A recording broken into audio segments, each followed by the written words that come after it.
네, 반갑습니다. 고생들이 많으십니다. 지난번 영상에서 그 주철이 결국 주조를 하게 되면, 주강이요. 주강이나 주철 똑같습니다만은 주조를 하게 되면 수지상정이라는 게 생긴다 그랬는데, 수지상정에 대해 잠깐 보겠습니다. 수지상정은 일단 주조를 하게 되면요.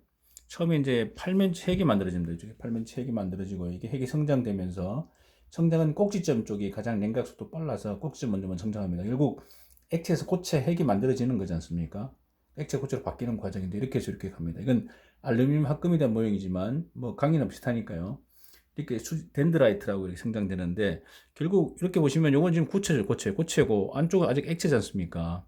그러니까 둘이 섞여 있는 상태입니다. 그러니까 뭐 고체가 먼저 일부 응고되고 나머지 액체들이 한꺼번에 동시에 응고되는 거니까 응고되는 속도가 틀리겠죠. 얘가 먼저 응고되고 나중에 응고되고 그러니까 이걸 만약에 우리가 연마해가지고 현미경으로 이렇게 부식해서 보면 현미경 조직상에 아까 보셨듯이 이런 식으로 수지상정이 보이는 이유는 나뭇가지가 있는 처럼 보이는 이유는 냉각 속도, 응고 속도가 틀리기 때문에 부식되는 정도가 달라질 거 아닙니까? 그러다 보니까 이 현상이 나타난다 이렇게 보시면 되고 얘는 결국 불림 처리 또는 풀림 처리하면 사라집니다. 다 사라지고 해체 모여되고 그냥 페라이트, 폴라이트 이런 식으로 만들어진다고 보시면 되겠고요. 그러면 이제 이래서 이제 이런 겁니다. 보시면 실층과 주상정 생기는 과정 주저하면 일단 안쪽 바깥쪽이 먼저 응고되겠죠. 실층이 응고되고 급하니까 응고되고 20도 정도 한 1500도가 20도로 떨어져 버리니까 갑자기 응고되겠죠. 아주 미세한 그 핵이 생기고 발면체 핵이 성장돼 가지고 이제 나뭇가지 모양이 생기고 내부로 이제 계속 들어가는 상태고 결국 요 안쪽에 다 응고되고 나서 7층 속에도 나뭇가지 모양이 남아 있다는 얘기 아닙니까? 이제 그렇게 이제 보시면 되는데 요 그림에서 보시면 이렇게 해서 만약에 7층이 있다. 그럼 이쪽에도 이렇게 수지상정이 이렇게 들어있다 보시면 되겠습니다. 이런 식으로 들어있습니다. 현미경으로 나중에 불림 처리하자는 인상은 여기 남아 있다는 겁니다. 주저한 거는. 그래서 주저한 건 이렇게 항상 수지상정이 보인다 이렇게 보시면 되겠습니다. 이렇게 해서 이제 응고대 안으로 들어가는데요. 이렇게 해서 마지막에 이제 입상전까지 갑니다. 이 안에 나뭇가지 모양이 수지상정이 다 들어있다는 거 그렇게 보시면 되고요. 결국 이런 수지상정 7주 입을 표준화시키는 게 불림 처리 또는 풀림 처리입니다. 그래서 불길 조직의 균질화 처리하는 게 주조 7주 입상정의 불길 조직을 균질화 처리, 불림 또는 풀림하시면 되고요. 풀림과 불림 차이는 온도는 똑같고 논행할 거냐 공행할 거냐 그 차이고요. 주로 이제 강에서는 주로 불림 처리하고 있습니다. 그리고 또 뭐 표준적이니까 이건 온도에 따라 틀리겠죠. 아까 그 우리 저쪽에서는 우리가 850도 정도 했지 않습니까? 이렇게 800에서 900도. 이건 일반적인 기준이고 그거는 강정별로 틀리니까 공냉 또는 논냉. 그때 주광이 강으로 바뀐다는 거죠. 이렇게 만약 40, 50면 이렇게 된다는 거죠. 이렇게 해서 된다. 그런데 제가 볼 때는 여기 좀 애매합니다만은 그러면 이제 수지상정이 만들어질 때 만약에 이게 탄소광이다. 그러면 페펄 조직이잖아요. 그러면 제가 볼 때는 이렇습니다.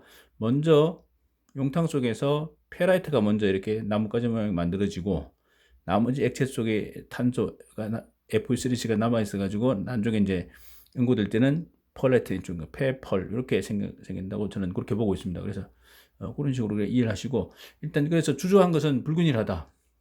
일단 7주입도 불균일하지만 이 속에는 나뭇가지 수지상성이 들어가 있다. 그런 불균일 조직이기 때문에 얘를 불림 또는 풀림 처리해서 해처 모여시켜서 이렇게 동일한 크기로 크기가 작고 중간 조대가 아닌 동일한 크기로 만들어주는 거. 이게 표준화 처리, 불림열 처리다. 이렇게 보시면 될 것 같습니다. 네, 하나 더 있는데 중앙열처리 이거는 이제 좀 다른 겁니다. 합금 주강이라고요. 고만간 주강의 열처리 수인 공정.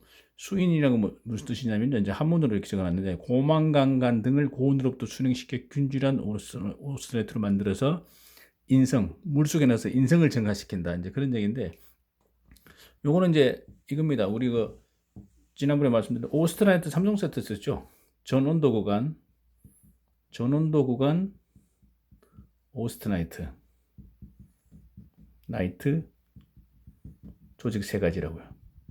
오페라 했을 때 처음에 말씀드릴 때 1번 17% 크롬 이상 더하기 8% 니켈 188 스테인리스 강했었죠. 두 번째가 크롬이 도와주고 니켈이 줍니다. 주 보조. 그런데 크롬이 안 도와주면 30% 니켈 이상이 있으면 됐고요. 세 번째가 있었죠. 이게 10% 망간짜리 있었죠. 10% 망간이면 10%만 있어도 강력합니다. 오스트나이트를 만들어버린다는 거죠. 나머지 다 페라이트고요. 요거 같은 경우에 이제 이런 겁니다.